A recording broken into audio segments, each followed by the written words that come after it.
The transport vessel settled onto Zerion Prime's surface with a mechanical wheeze, venting superheated air through exhaust ports as it touched down on crystalline sand. Through reinforced transparasteel, Mira Chen observed endless dunes of amber and gold stretching toward every horizon. The atmosphere wavered with heat distortion, while their star, more brilliant and fierce than Sol, burned overhead like an unrelenting beacon. No vegetation existed here, no moisture, no shelter, only scorching wind, silence, and desolation. She remained motionless while fellow trainees began stirring around her. Her gloved fingers adjusted the protective wrap covering her throat, then verified her equipment pouch contents: reflective polymer sheet, flexible collection tubing, magnetic anchors, compressed absorption material. Simple components, perhaps primitive, yet she trusted their effectiveness. She carried them not from sentiment, but from practical necessity. A trainee to her right, a tall figure with articulated joints and cyan-tinted epidermis, stood and stretched, his exoskeleton clicking as he extended limbs. His compound eyes surveyed the wasteland with obvious disdain. "This environment lacks all moisture retention," he commented in his native tongue before switching to standard communication. "Wager the human survives 4 hours maximum." He glanced toward her dismissively without awaiting response. Mira remained silent. She understood the pattern: initial mockery, followed by arrogance, then inevitable failure. She had witnessed this sequence during volcanic terrain exercises on Kepler Station, and again throughout toxic atmosphere drills on Proxima Base. Each time, others underestimated her because she avoided mechanical cooling systems or hydration suits.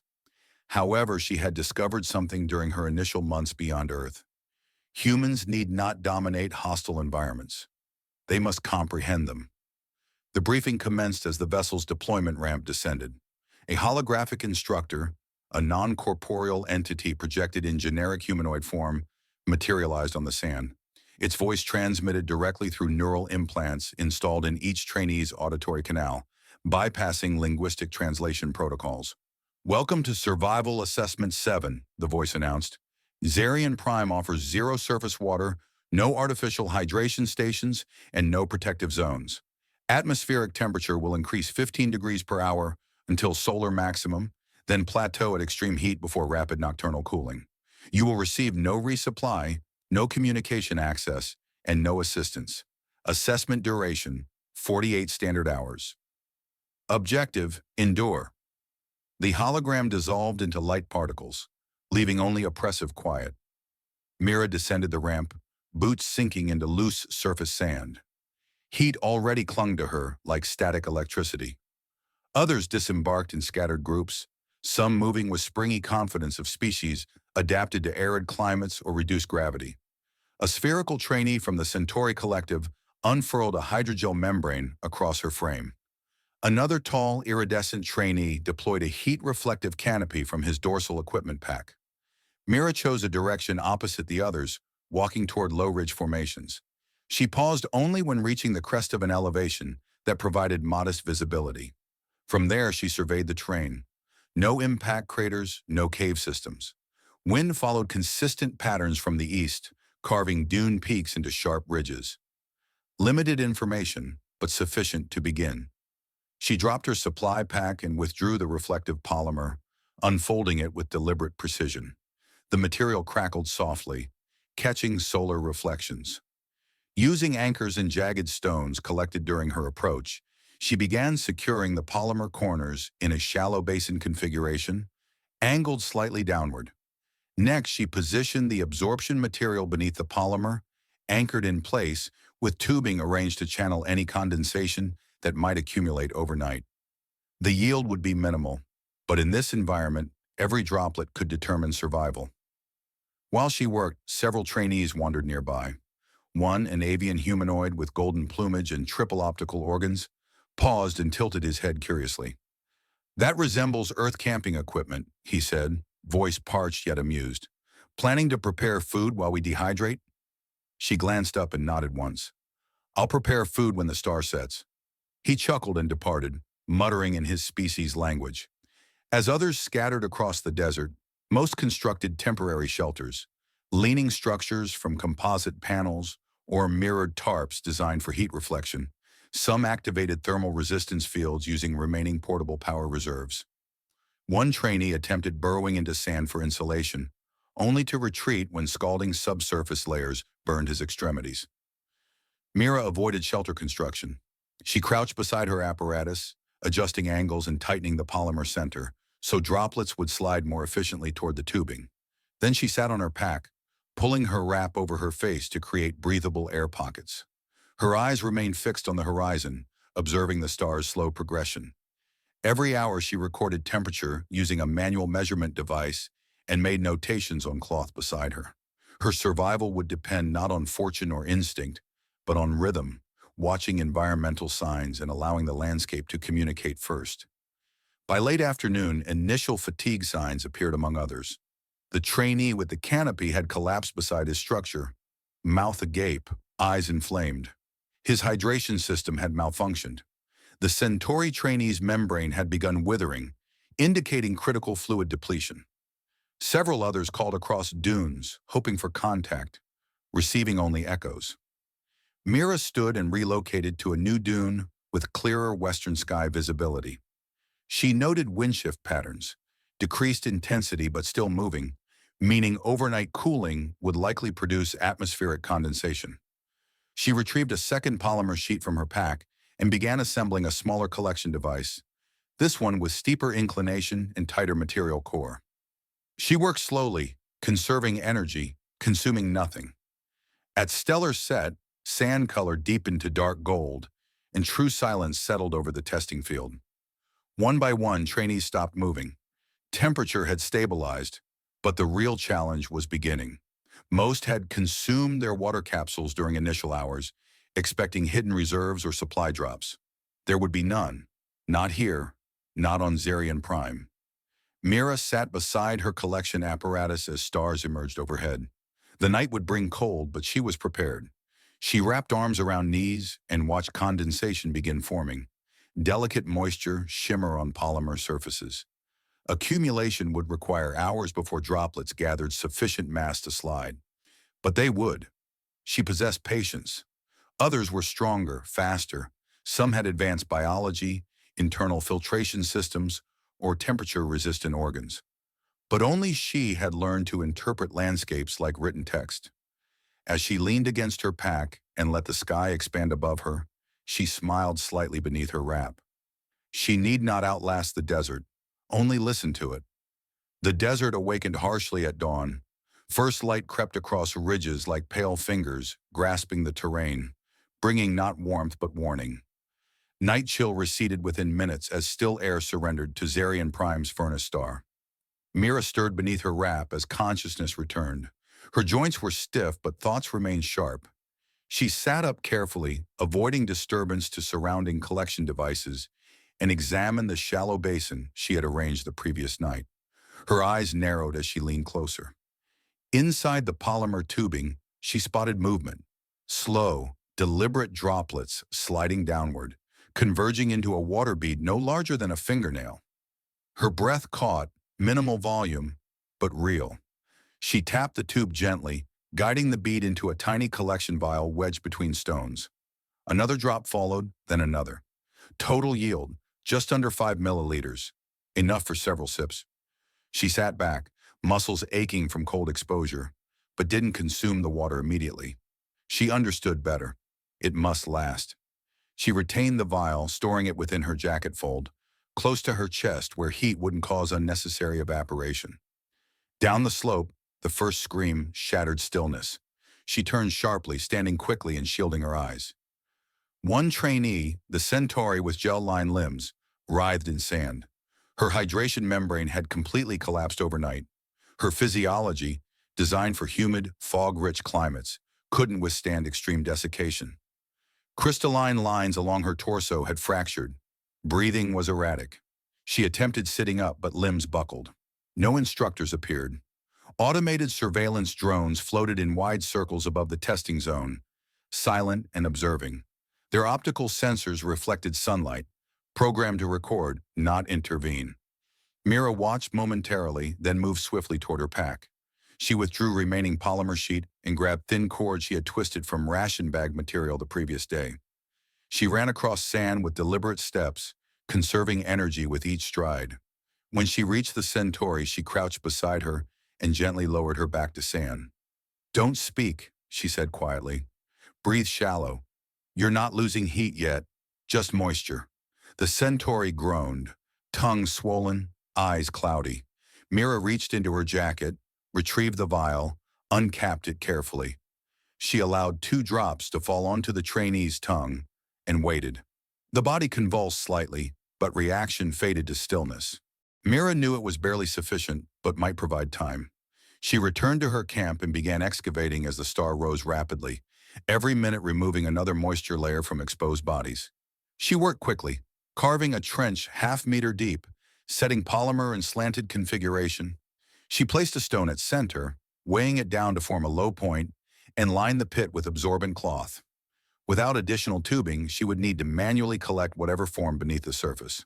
By mid-morning, heat had become unbearable. Atmosphere shimmered in waves, sand hissed underfoot. From her vantage point, she observed one feathered trainee crawling in circles, long arms flailing.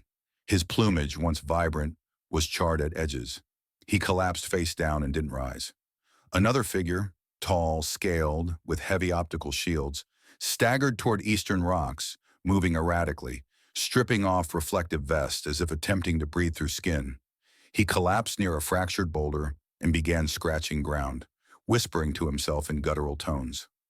Mira turned away, focusing on tightening lines around her largest collector. She understood the next hours would be worst.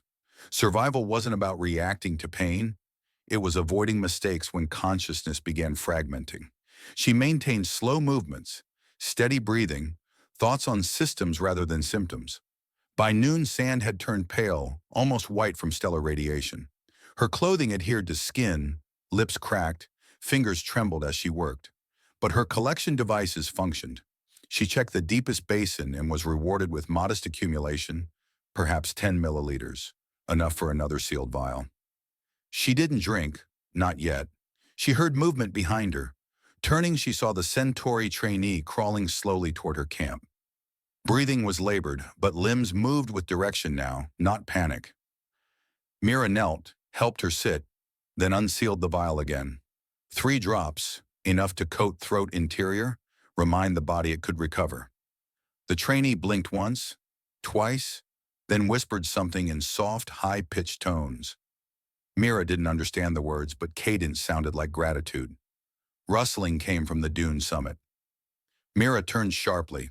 The golden-feathered trainee who had mocked her the previous day stood there, hunched, wings dragging, face stellar-burned.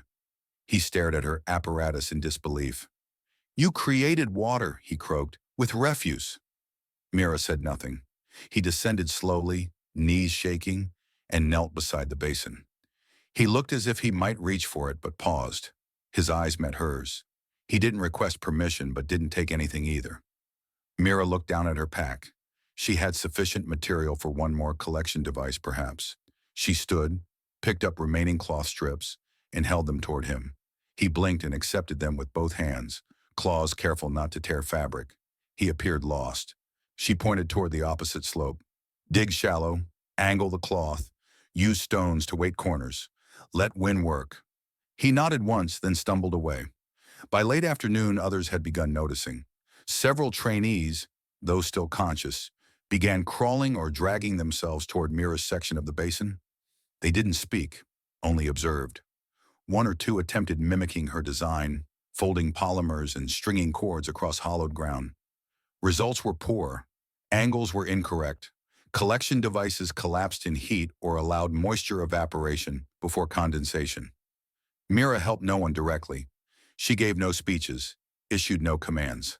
But her actions had become visible. Visible enough that others began copying, adjusting, learning. The star dipped slightly in sky, and temperature dropped by 1 degree.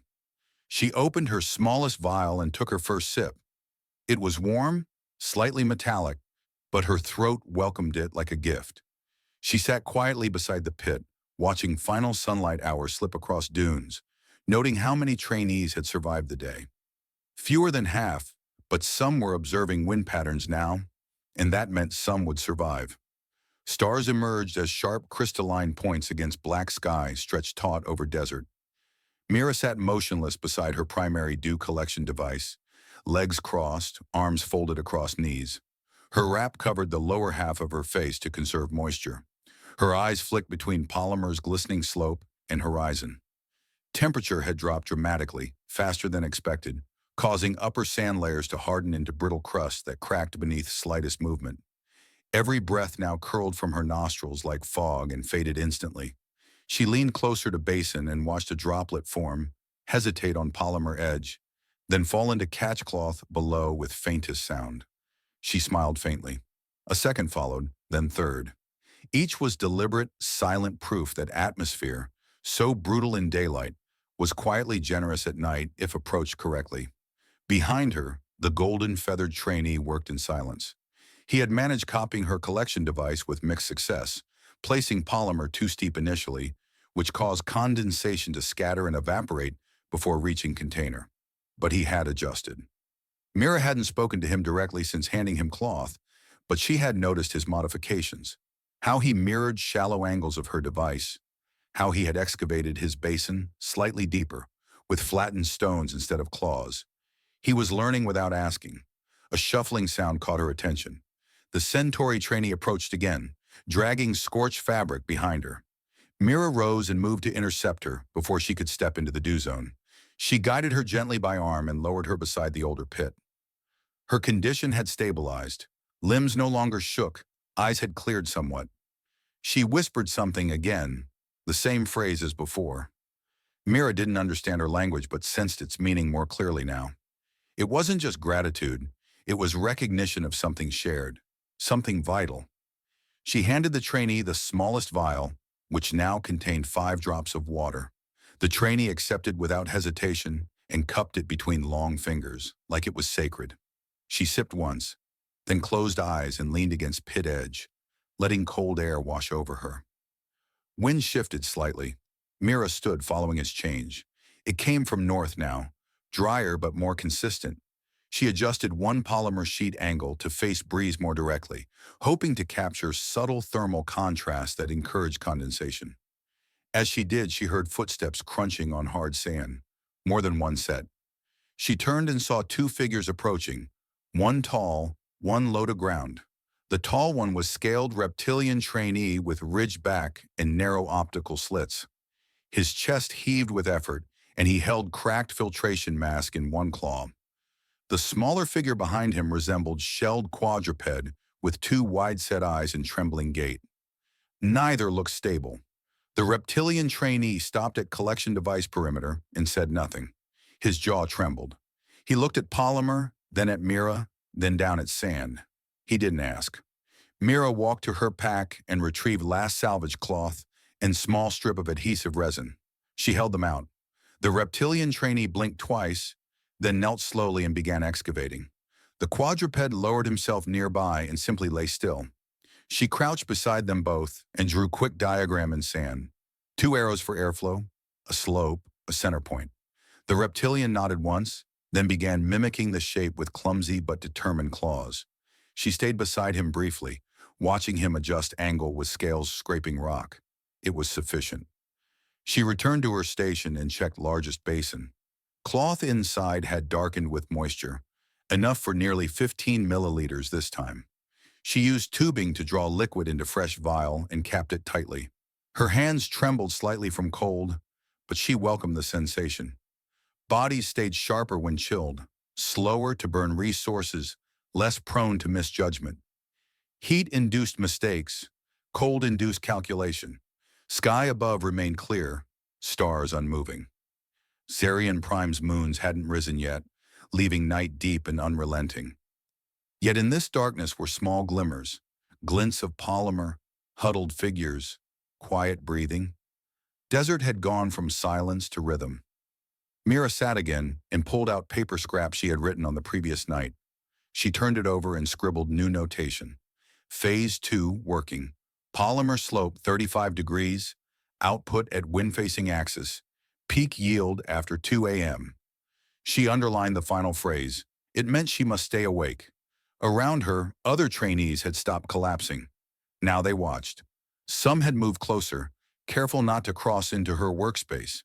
The feathered trainee maintained quiet distance but offered nods when their eyes met. The quadruped had begun gathering stones with rear legs and pushing them toward basin edge for extra weight. The reptilian trainee rested beside his device, head low, arms crossed, waiting for first drop. Not one word passed between them, yet strange cohesion had begun forming. Not a team, not a tribe, just web of understanding shaped not by technology or speech, but by imitation and mutual necessity.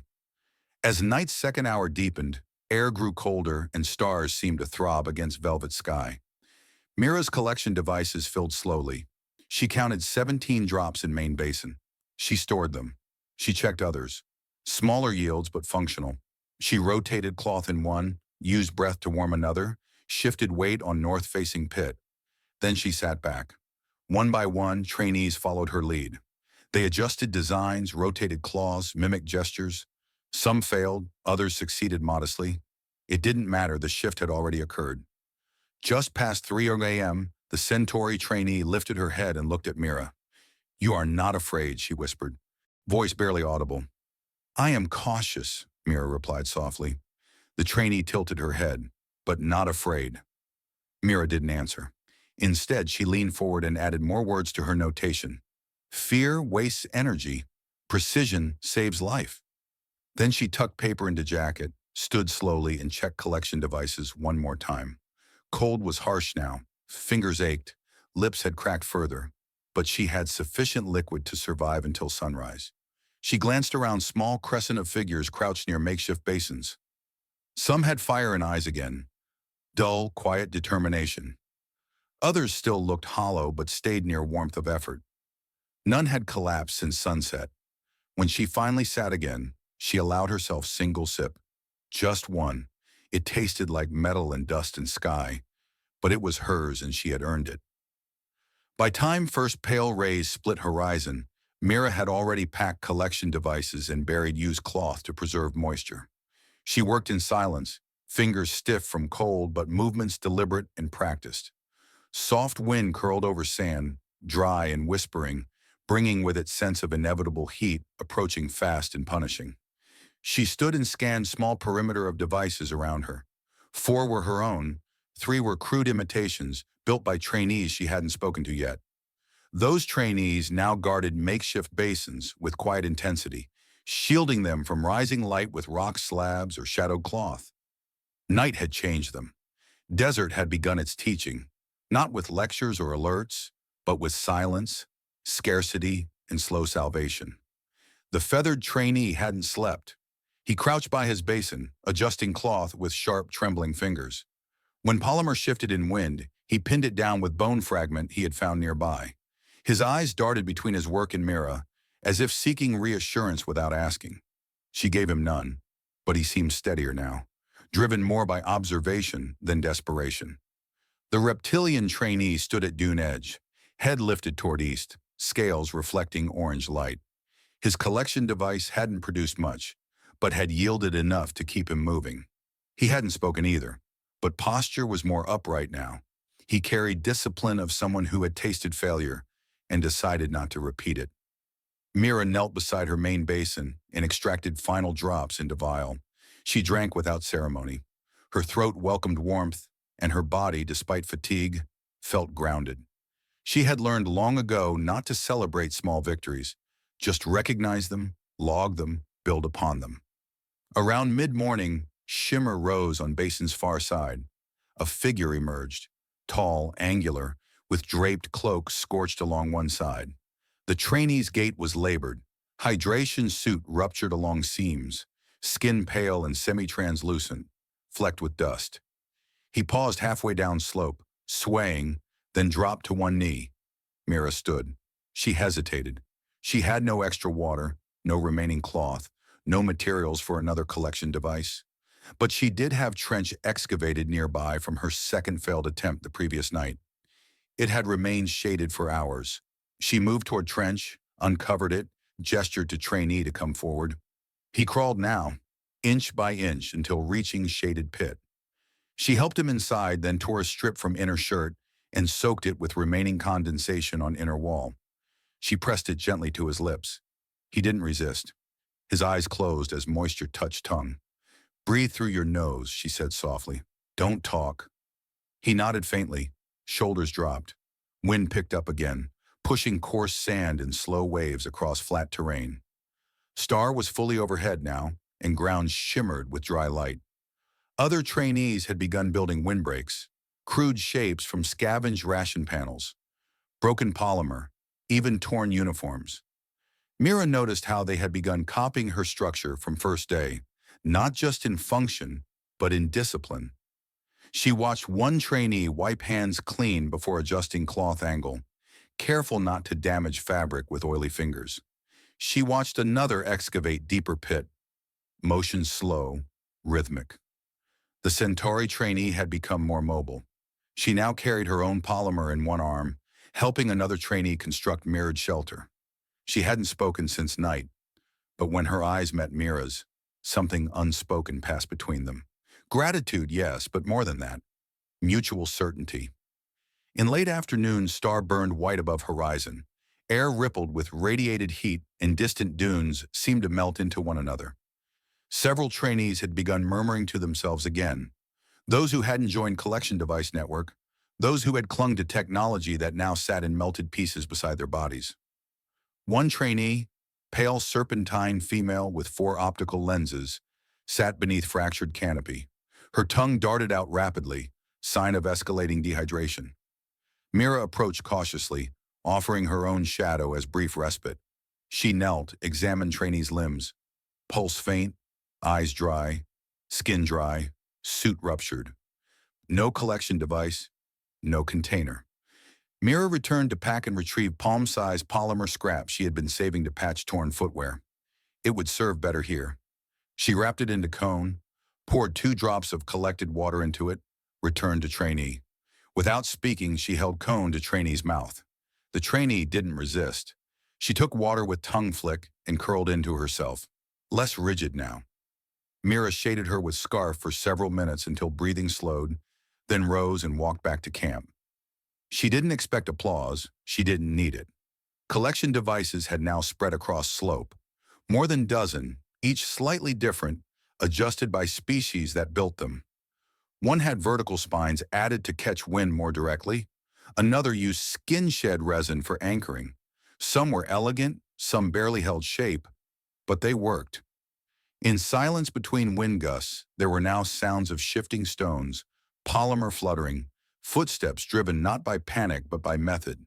Desert had stripped every trainee down to instinct, and in that emptiness, Mira's design had not merely saved lives, it had restructured entire logic of survival on Zirian Prime. As Star dropped again toward Western Rim, shadows lengthened.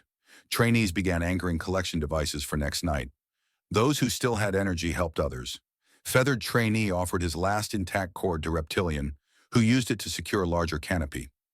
Quadruped lay beside Mira's original basin, eyes closed, limbs tucked, breathing calm. Even trainee and Trench had managed standing again. When wind shifted cooler and first stars appeared, Mira sat beside her main pit. She unwrapped cloth from arms and stretched fingers, stiff and raw from excavating. She stared up at sky, air now colder than stone. For first time since arrival on Zirion Prime, she allowed herself single thought, not of survival, but of quiet pride. She hadn't told anyone what to do. She hadn't issued commands, drafted rules, or broadcast orders. She had simply survived with clarity, and in space her clarity had opened. Others had chosen to follow, not from obligation, but because survival had demanded it. She closed eyes, felt cold seep into bones, and whispered beneath breath, "Desert never shouts, but teaches everything." Second dawn on Zirion arrived not with majesty, but with muted weight. Wind whispered through half-built shelters and over hardened polymer, tugging gently at corners staked with rock and claw. Sand no longer shimmered with menace. It had dulled, settled, accepted presence of life that had neither conquered it nor fled. Mira sat upright before first light touched her, legs tucked beneath, arms folded against cold. She had slept in fragments, brief 10-minute dips into near consciousness between checking collection devices and tending those who had come closer during night. Reptilian trainee now slept curled beside his fourth due device, one clawed arm draped loosely across chest. Feathered trainee lay nearby, wings wrapped around torso like shroud. Centauri trainee, silent since yesterday afternoon, sat upright beside her polymer, eyes half closed but alert. Desert hadn't broken her. It had hollowed her out, and she had filled space with patience. Mira rose slowly, brushing dust from scarf. Joints creaked, legs ached, lips were dry again, but pain was tolerable.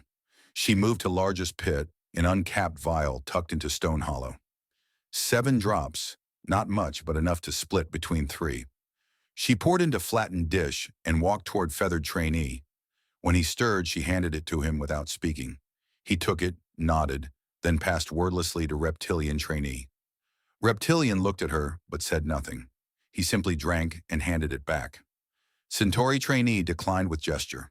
Above them, low humming began pulsing through air. She froze. Others lifted heads slowly. Sound wasn't natural, wasn't wind or drone or predator.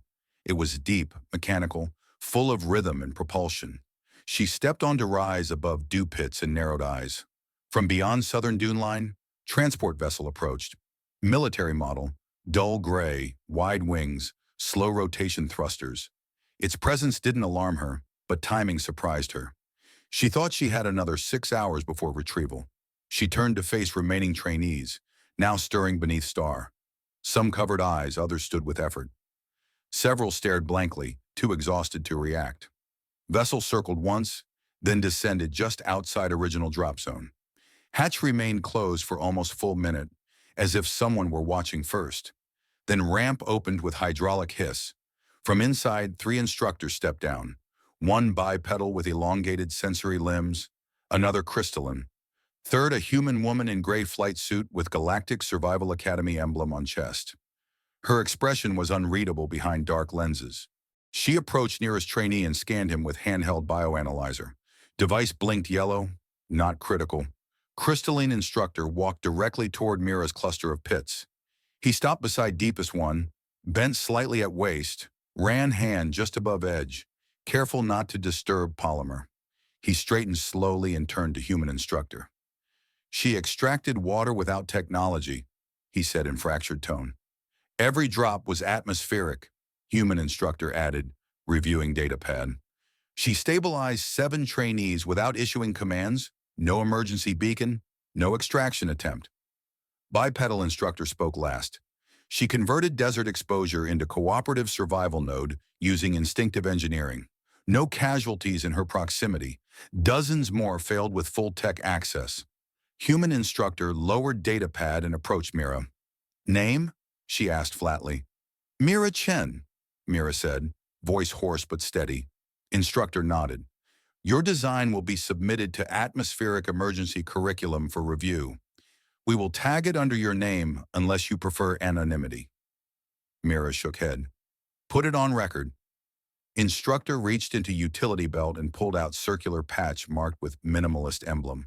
2 interlocking shapes resembling polymer and stone. She extended it toward Mira. Mira didn't move. What's that for? Protocol Edition token, instructor replied. Rarely issued. Awarded when survival outcomes are redefined by trainee innovation. Mira took it without word and placed inside jacket. Other trainees remained quiet, standing in loose formation. No one applauded, no one cheered, but glances passed from one face to another. Reptilian trainee looked at her with narrowed eyes. Not cold, not skeptical, simply seeing. Feathered trainee tilted head once. Centauri trainee lifted chin and placed hand over chest. Instructors moved to next cluster, scanning bodies, confirming vitals. 2 trainees were escorted onto ship immediately, too weak to walk. Others followed in silence. Mira waited until her group was last. She stood at rear, hands behind back, scarf still tight around face. As she reached ramp, crystalline instructor paused and looked back over dunes. You know, he said, not turning to face her, we modeled this desert after old ones. Earth's Sahara, Chile's Atacama, Mars' first domeless trials. Most trainees forget desert wasn't always conquered by machines. It used to demand respect. Mira looked past him, gaze resting on shallow pits now abandoned in sand. It still does, she said quietly. Inside ship, she found seat and rear and placed pack on lap. Others filled in slowly, some asleep before liftoff. No one looked at her directly, but they didn't ignore her either. She had shifted from stranger to Axis, not through force, not through speech, but by kneeling before wind and listening. Hatch sealed, vessel lifted. Through small round window beside her, Mira watched desert shrink beneath them. Expanse of quiet devastation that had once promised death, but now held echo of droplets in polymer. Sand would cover collection devices, wind would erase pits, but desert would remember, and so would those who survived it.